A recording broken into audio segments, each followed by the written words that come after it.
Locked On Jazz for the 30th of November. The best performance of the season by the Utah Jazz. Have they discovered something? Rudy Gobert is as dominant as ever, and Joe Ingles is thriving in the starting lineup. It's all coming up on today's edition of Locked On Jazz. Pow.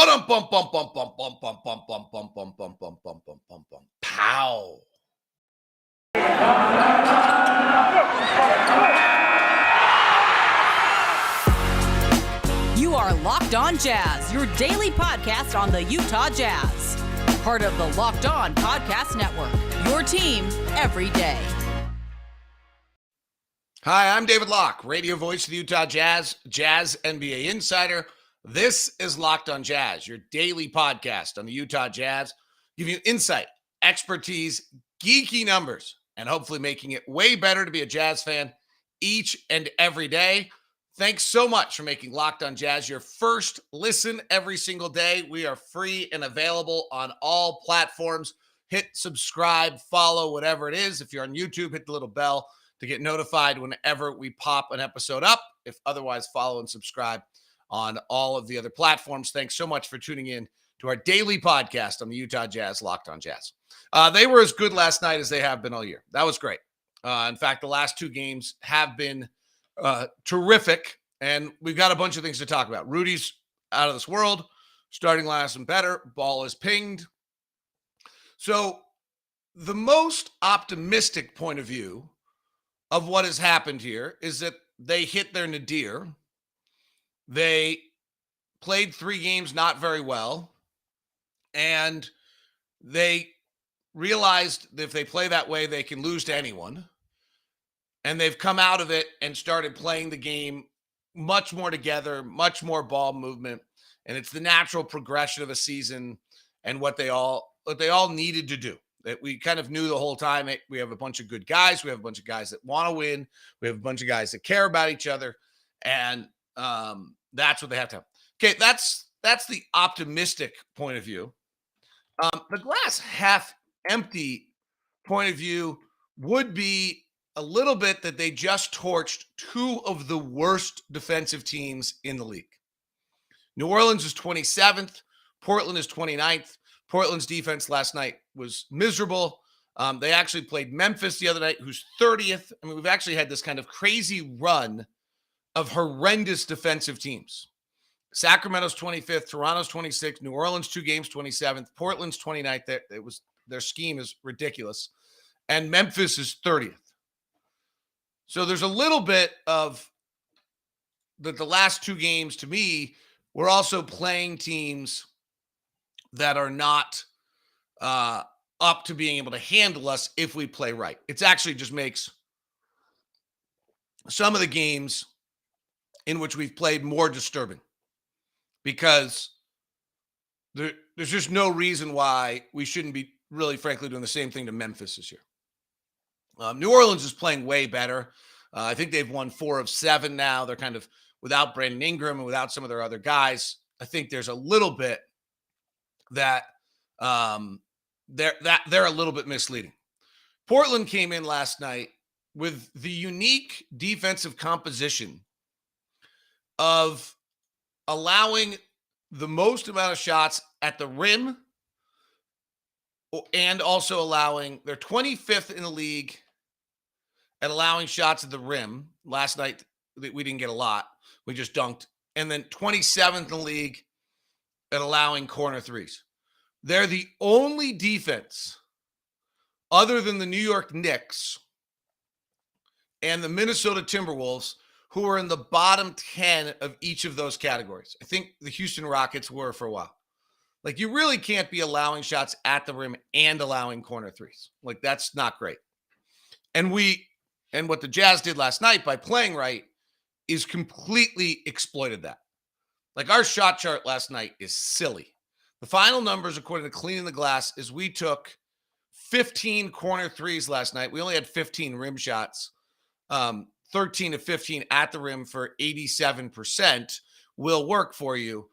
As Rudy Gobert had 8 dunks, which I believe, according to Andy Larson, was the number 1 dunk number by any player all year. Our half-court rating last night was a 114 in the half-court, 95th percentile. Our overall offense last night was the 100th percentile. Last night, according to Clean the Glass, if I understand how they do this correctly, we had the single best offensive performance of any team in the league. So anytime you have something like that, I take it as a little bit of both sides. But we played very, very well last night. We did not get out and run much. We were in the 7th percentile in fast breaks. So we just lived in the half court and we were dominant.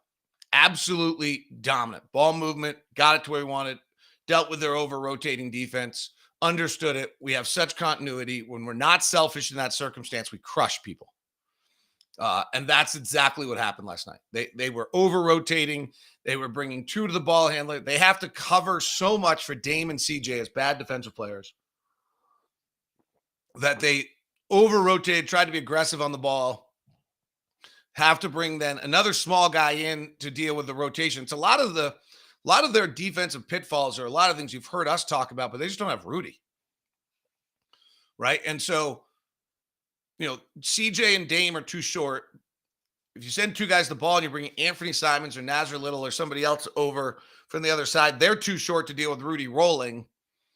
It's a lot of the same stuff that you hear from us, frankly, on what's wrong defensively. We just happen to have the greatest defensive player in the world in the middle, and he changes everything. He has been about as incredible as you can be right now. So last night, according to the NBA shot chart, and I actually can go down to the official NBA shot chart, Dame Lillard takes 12 shots last night. The first thing is that he only takes 12 shots is incredible work by our defense. He goes 1 of 5 in the paint around the basket last night. 1 of 5. CJ McCollum, I believe, went, and I'll check it here to make sure because now that we have the official box score out to show it, went 7 of 17 last night. And he went 3 for 9. I had him as 2 for 8, but they call him 3 for 9. So their two best guys, and Brandon Ingram over 2 nights just simply didn't take a shot in the restricted area. These are a little further out than restricted area. Rudy was just incredible. The Jazz played him higher on the pick and roll than they have, which then really Dame made the right play. In some ways, indirectly, the Jazz were playing like almost a similar defensive scheme to what Portland was doing. They just did it so much better. And their floor spacing was so much better. And their amount of shooters they had on the floor was so much better that they were completely able to exploit. Now, to some extent, when we talk about Portland's defense being as bad as it was last night, there's a level of it's because of the amount of shooting the Jazz have on the floor. You can leave Robert Covington and Nazar Little a lot more than you can leave Joe Ingles, Bojan Bogdanovic, Donovan Mitchell, or Mike Conley. Let's go back to Rudy for a second. What he's doing right now is absurd. So Rudy now leads the league in shots contested per night at 18.4. Opponents are shooting 37.7% when he's defending. It is 9 percentage points better than league average. He is now having a better statistical defensive year than he did a year ago. He's actually now defending. Last year, he defended 19.1 shots, second most in the league. This year's at 18.4, the most in the league. Inside 6 feet, it's just silly. Inside 6 feet, Rudy is now defending 8.2 shots per game. Teams are shooting 44%. 44% inside 6 feet when Rudy Gobert is the closest defender. That number last year was 48%. He's at 16%. Defenses are at 16. Offenses are shooting 16 percentage points lower than league average, 16.4. Last year, he was at 14. Here's what's crazy is this is all like Rudy did not start the year brilliantly defensively. He was not having as big an impact. In fact, the reason I ran a bunch of these numbers was trying to figure out like what's going on. Is Rudy In the last 5 games, Rudy's defended 21 shots a game, and opponents are shooting 33% on those shots. 33% in the last 5 games. I don't know if it goes back further. That's just where I hadn't run the numbers since then. Inside 6 feet in the last 5 games, Rudy Gobert is defending 9 shots a game. Teams are shooting 39.5 percentage points, 39.5 inside 6 feet, 20 percentage points below league average. I feel like I've got to say those things again. In the last 5 games, inside 6 feet, teams are shooting 20 percentage points below league average if Rudy Gobert is the closest defender.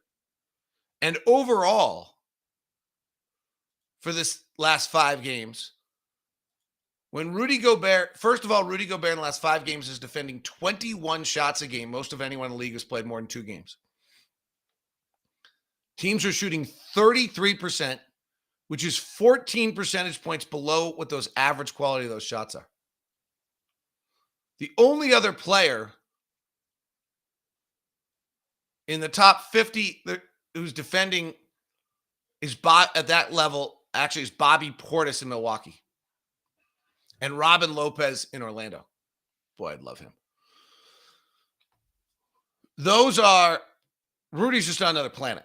And what he did last night just bent the entire game. We'll dig into a little bit more of that as we continue on that. Today's show is brought to you by Murdoch Hyundai, located at 4646 South State Street.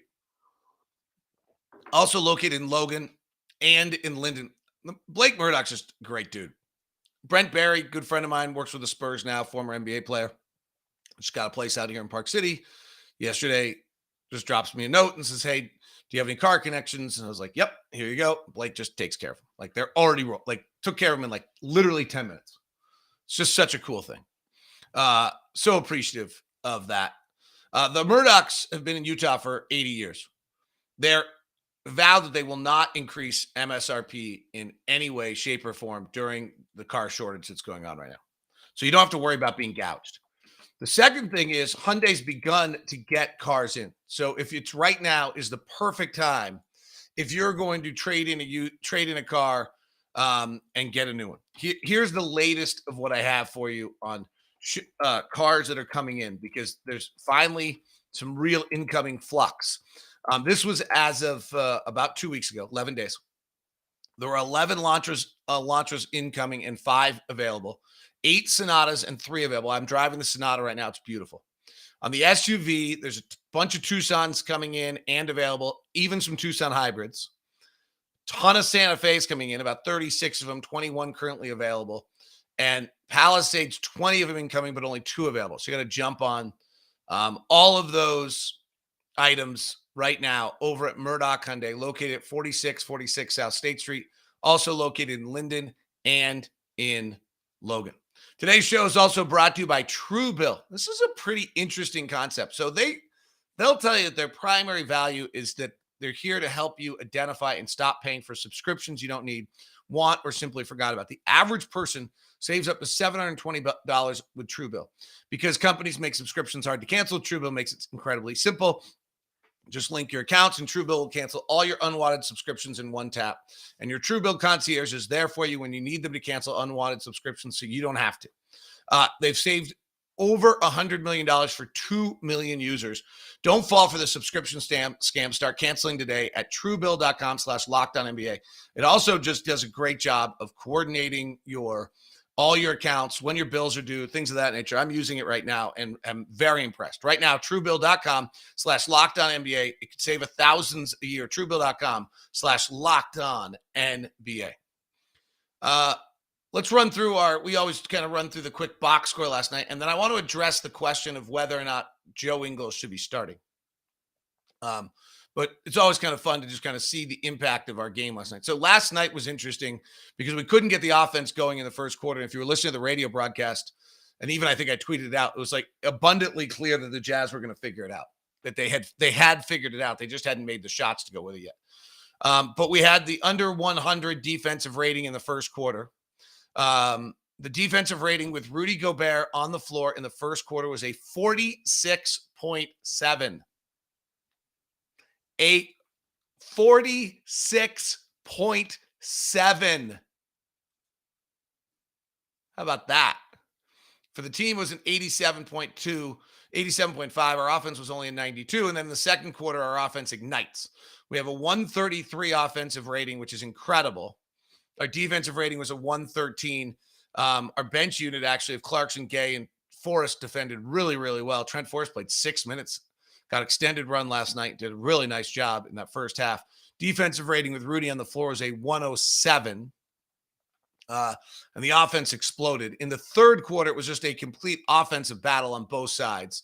The offensive rating for the Jazz, are you ready for this? In the third quarter last night was a 171. That is a laughably high number. We averaged 1.7 points every time we crossed half court last night in the third quarter. When Mike and Rudy were on the floor and Joe were on the floor together, it was a 1.8. I mean, really a dominating performance. The defense was not good in that time period. And then in the fourth quarter, we kind of stopped playing defense. In the fourth quarter, we decided we probably should play defense again. We plugged back in on the defensive end, held them to 100, and our offensive rating was a 152. Here's a stunning number on how great the Jazz were offensively last night. The Jazz second half offense last night was a offensive rating of a 161. With Donovan Mitchell on the floor and last night, Mike Conley, actually our starting group on the floor in the second half last night, we were a 1.7 offensively. That's why it was the best offensive game of any team in the NBA. All right, let's address Joe Ingles in the starting lineup. So there's a bunch of different angles here. But here's the number one thing about it. I think what the Jazz got reminded over the last 2 days is that lineup's really good.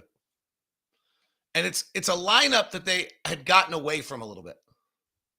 And so I think that's really valuable. Taking the next step, which is that should be our starting lineup, is a mistake.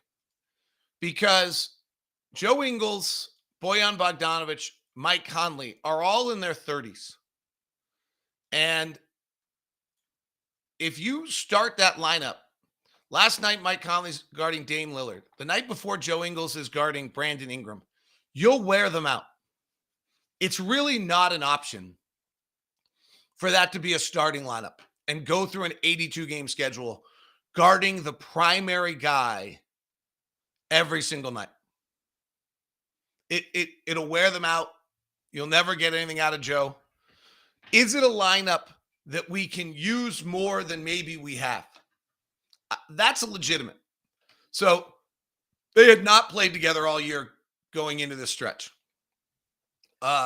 It's a lineup that from the very first day we signed Bojan Bogdanovic and Mike Conley, I thought was our death lineup. I just thought it was completely unguardable lineup. Right now it's, in 67 possessions, it's through the roof. There's some unnatural aspects to it. Teams aren't shooting well, things like that. Last year, it only played 23 possessions. 2 years ago, when we first put the team together, or they put the team together, it played 473 possessions and it flopped. The Jazz actually built their entire rotation around getting to this lineup, and it completely flopped. It was a -7 per 100 possessions. It was one of the worst lineups we had. It's where the idea that maybe Joe and Bojan shouldn't be on the floor together at the same time defensively started. And since then, they really haven't gone back to it. In 2021, they only played at 23 possessions all season long. And in 21-22, this year, they've now played back-to-back games. It's now played 67 possessions together. It's worth revisiting. That's, instead of this idea that it should suddenly become the starting lineup, I would go with it's worth revisiting. Again, it's not a good option as a starting lineup. Is the fact that we don't want to wear out are older guys, and that Royce guarding the number one option on the floor, for 50 to 60 to 70% of the time has incredible value. But is there some level where we should be trying to work our way to get to that lineup at different times, or at least Quinn should feel more comfortable going to that lineup 2 nights against 2 of the worst defensive teams in the NBA? Would say yes. Now, that's who lack a lot of different offensive options. I think there's a lot of lineups that would look really good if our sample size was New Orleans and Portland. I think that's important too, is to take a look at that and realize who we're going up against. I did try to see so Royce O'Neal gets the most open shots of anyone in the NBA. Royce O'Neal's QSQ, which is a second spectrum number, which looks at shot quality of players, is the best of any player in the NBA. In other words, what that means is that Royce is getting the best looks of any player in the league every year. If you look so far this year, I have to look and see what how many shots Royce has taken and run my filters right to get this. Give me 1 second. Rudy Gobert right now has the highest shot quality, I think, of any player in the league. And if you want to take players that take it, what if we played 20 games, taking at least 40 shots in a game all year long? Let me see if I can find Royce. But Rudy's number one, obviously, with all the dunks. And Royce is about 20. He's in the 88th percentile this year, 33rd in the league in shot quality.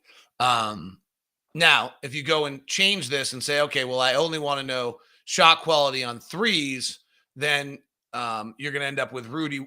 I think then Royce becomes the number one in the NBA. So Royce gets the most open looks of any player in the league over the years. This year, that is not the case. Interestingly enough, this year it's Russell Westbrook, and then followed by, I might have too many filters on here. Let's back this off a little bit. And then Gordon Hayward's up near the top as well, but I had too many filters on it. Royce is 15th in the league this year, so he's not getting as good a looks as he has in years past. Maybe our lack of ball movement, maybe some other things. In the years past, he's been the number one look in the league.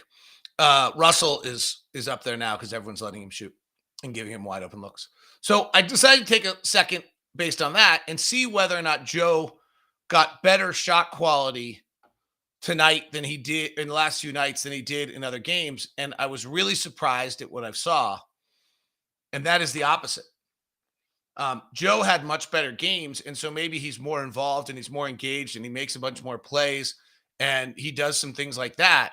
But the fact is that Joe shot quality against New Orleans in the second game was his 4th worst of the season of any game in which he's taken at least 4 shots. And against Portland, it's actually a little bit below average, but basically right in the middle of the pack. He just had great shooting nights. So it's not that Joe's getting different looks in those games. It's that somehow Joe is more engaged, feels better, maybe has a 5th defender guarding him. I'm not entirely, I'd have to really dig in. I'm not entirely sure what it is.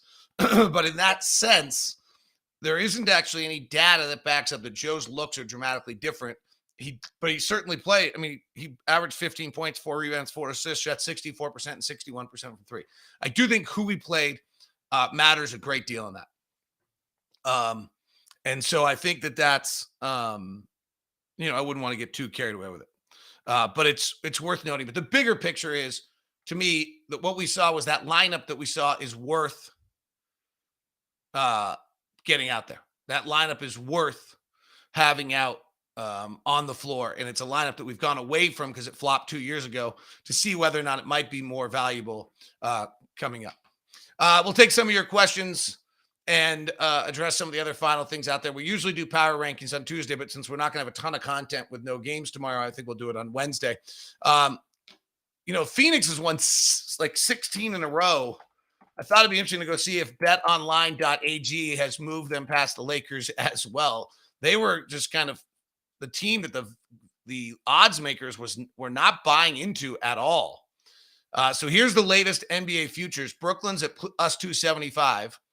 Warriors are at plus 425. Milwaukee's at plus 750. And Phoenix and Utah are at plus 950 to win the title, with the Lakers at plus 1,000. The Western Conference, Golden State's at plus 210. Phoenix and Utah are at plus 425. And the Lakers are at plus 500. Here's what's interesting. I've sold this season as, there's 9-10 teams that can win the title, and I still think that's probably true. But if you look at the odds makers, they really have it down to 3 teams in the West. The Warriors at 210, the Suns at 425, the Jazz at 425. And in the East, they really have it as 2 teams, Brooklyn at 150 and Milwaukee at plus 325. Those are to win their division or conferences, and maybe a little Miami in there. Under 500 overall, there's only plus 275 for Brooklyn, plus 425 for the Warriors, plus 750 for the Bucks, plus 950 for the Suns and the Jazz, and plus 1,000 the Lakers. Like it's actually thinning out quite a bit. You can get involved at betonline.ag as well. They've got promo code Locked On. Will get you a 50% welcome bonus. They got the NFL action for you. All sorts of fun other things to play along with: UFC, NHL, boxing. It's all at the number one spot for all your sports action this season. Receive a 50% welcome bonus with the promo code Locked On. Bet online where the game starts. All right. Turnovers last night. We had like 1 live ball turnover the whole game last night. That's kind of awesome. All right, let's get to some of the questions. We have our troll back. He doesn't want me to call him a troll. So I'll just call him the world's most negative man in the world is back in our chat room, which is fine. It adds to energy. 5 turnovers last night. Is that the lowest in team history? I do not think it's the lowest in team history. It was good to see last night. They moved the ball well. There's a lot of moving of the ball last night, and to have only 5 turnovers is pretty good. Looking at our roster, should Royce play less than the 8 players who can do more damage on offense? The offense seems more lethal at all 5 spots. So I do think that the offense, it's worth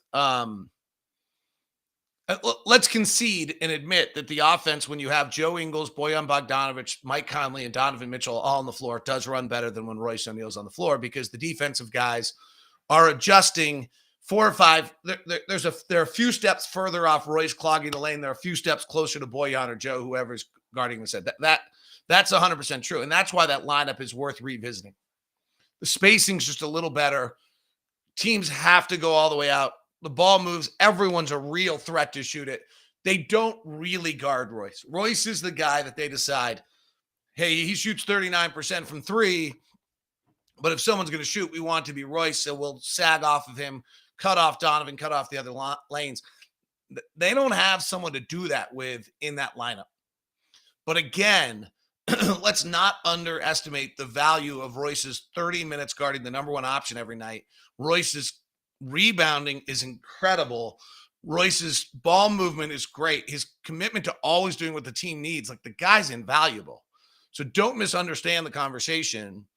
He goes right back into the starting lineup. He needs to be in the starting lineup. His low usage is important as well. He does everything we need to do. That lineup that we just used the last 2 nights is worth revisiting. And that's, I think, there.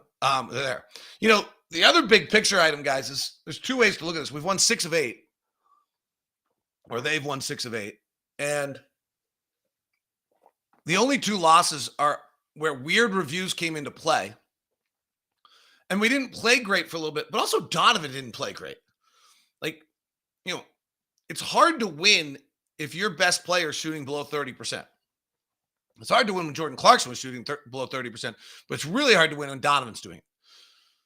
So as Donovan said last night, the shots are beginning to go back in. Like, I think if we start to run Donovan's catch and shoot numbers, they're beginning to warm back up, and we're beginning to see him kind of get back to his numbers that you would anticipate him to be at. And he'll get there. I don't have any doubt on it. Same way Dame's kind of getting there until last night for Portland. And so, Donovan's last 2 years catch and shoot, 43%, 43%. And then as of about 3 games ago, Donovan's catch and shoot was 31%.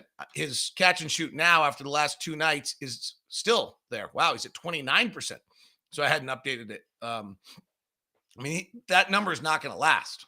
He's one of the best catch and shoot guys in the league. Shots start to go in. He gets better. We get better. But so, the Jazz have won 6 of 8. 2 of them are games where Donovan's just off, and 2 of them are weird review games. Now, we probably also played a schedule where you would think you could have possibly won 8 straight, even though your win probability is only 70, 75% in those games. And so we've kind of done what you expected to do. But I think that's a little bit, when we're trying to evaluate where the team is, that's worth noting. Nice to see the Jazz play good defense on a statistically good offensive team as well. That's a terrific point. That's a terrific point by Riker. We talked about it earlier this week. We've not played some of the best offensive teams. Golden State haven't played. Portland just played. Atlanta did already against Phoenix, haven't played. Charlotte haven't played. Miami, Philadelphia played without their guys. Chicago's number 9 and Brooklyn's 10. So we haven't played some of those teams, and now we had a really good defensive outing against or a pretty good defensive outing. We had a bad third quarter, which I think jacked up our numbers a little bit. I'm looking right now. Our worst defensive games so far this year are against Miami, Memphis, Miami, and Portland last night. It's actually our 4th worst defensive game. A little misleading because our offense was so good. But those are the 4 teams we've played that are top, other than Atlanta, that are top offensive teams. Memphis is 11th, Miami's in the top 10, and Portland. It's the way it should be, but it's also, that's a little disconcerting. Atlanta, we really stymied both times for whatever reason. 1, they weren't playing as well, and 2, we kind of have their numbers. So last night is true, though it wasn't brilliant. That third quarter, we kind of let go of the rope a little bit on that. But Riker, it's a good point. Let's see what this says. A few weeks ago, you talked about passing numbers were way down. Are they up during great offensive nights like last night? I don't know. There is usually not a great correlation, to be honest with you, between high passing nights and good offensive nights. That's actually, it's good representation of, hey, we're not moving the ball. We're getting switching defenses. We didn't move the ball, and the passing numbers are down. But it's actually not a very good representation that shows whether or not our offense is good or not. So I'll have to I'll have that for you tomorrow on the show. This is Locked on Jazz. Thanks very much. We had a big audience today. Thanks for tuning in. Appreciate the live group. Thanks very much for all of you that tuned in. Remember, you can subscribe on whatever platform you're grabbing this podcast. Leave a 5-star review. Thanks for making Locked on Jazz your first listen today. Locked on Bets is a fun, fast-hitting, enjoyable show that gives you a good breakdown on all the things going on in the gaming world and sports betting world if you want to get into the action. It's all at Locked on Bets. Make it your second listen today. Thanks very much for tuning in. Talk to you soon.